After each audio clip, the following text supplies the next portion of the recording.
The Government of India has officially started the process for the 8th Pay Commission. Hello friends, my name is Mansi and you have started watching Wallah English.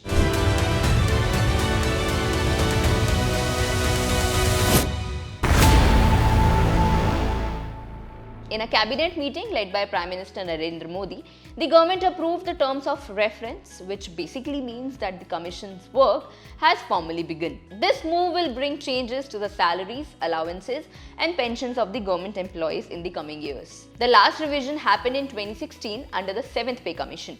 Usually, a new pay commission is set up every 10 years to revise the salary structure according to the rising living costs and the inflation. The 8th Pay Commission has 3 members. The chairperson is former Supreme Court Judge Ranjana Desai. The part-time member is Professor Pulag Ghosh and the member secretary is Senior IAS Officer Pankaj Jain.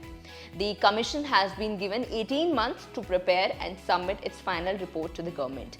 This means that the report might be ready by the end of 2026 and the government could implement it by 2027 or 2028. However, the salary hike is expected to be effective from January 1st, 2026, which means employees will get their revised pay with arrears from the effective date. Now, let's understand what the terms of reference actually means. So TOR, that is terms of reference, is a guideline that explains what exactly the pay commission has to study and recommend. This time, there are 7 key points in the terms of reference. Review of salaries, allowances and pensions. The commissions will check if the current pay structure is fair considering inflation and living costs. Second is economic and fiscal balance. Any salary increase should not put too much burden on the government's finances. Then comes impact on development programs. The government must ensure that spending on infrastructure, education and healthcare does not get affected. Then we have assessment of pension burden. The commission will study how much pension are costing the government and how this can be managed better. Then a comparison with the private and PSU sectors to reduce the gap between government and private sector salaries. Then comes effect on state governments. Since most states follow the Central Pay Commission pattern, the financial impact on them will also be studied. Then simplifying the salary and pension structure to make it more transparent and easier for employees to understand how their pay and their pension are calculated. Okay friends, before moving on to the video, let me tell you about one more important thing which is very necessary for you and your family's financial future, and I am talking about a very good insurance in which Axis Maxlife Smart Term Plan Plus can help you. They give a 1 crore life cover at just 578 rupees premium per month, 15% first year discount for salaried individuals and 15% first year plus 15% lifetime discount is for working women, is which they provide. They also have a 3-hour claim settlement guarantee with 99.7% claim settlement ratio. They also have a special exit value benefit.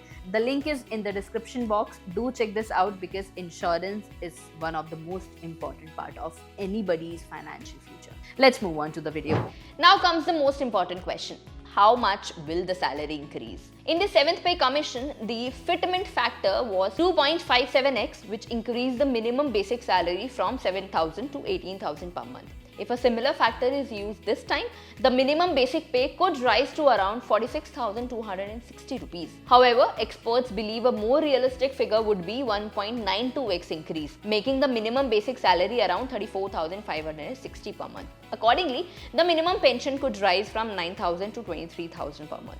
Along with salary, allowances like the house rent allowance, which is HRA, are also likely to increase. The HRA, which was earlier between 8% to 24% of the basic pay day, now might range between 10% to 27%. The highest salary, that of the cabinet secretary, could increase from 2.5 lakhs to about 3.5 lakhs to 4 lakhs per month. The government will need to spend an additional 1.5 to 2 lakh crore every year after implementation. State government will also feel the financial pressure as they usually adopt similar pay scales. Another big challenge is maintaining a balance between the employee expectation and the country's fiscal discipline. Moreover, salary hikes in the public sector often invite comparison from private sector employees, which can affect public perception. Overall, the 8th Pay Commission is now officially in motion. This will directly benefit more than 50 lakh central government employees and 68 lakh pensioners, and indirectly impact state government employees too. If everything goes according to the plan, we can expect a significant salary increase for government staff from 2026 onwards. This move aims to bring relief to employees and ensure that pay structure keeps up with the cost of living while maintaining economic stability for the nation. So friends, this was it for today's video. If you have any confusion or if you have any feedback related to this video, let me know in the comment section. And I am Mansi. We'll see you in the next video. Boss Wallah. Be the boss.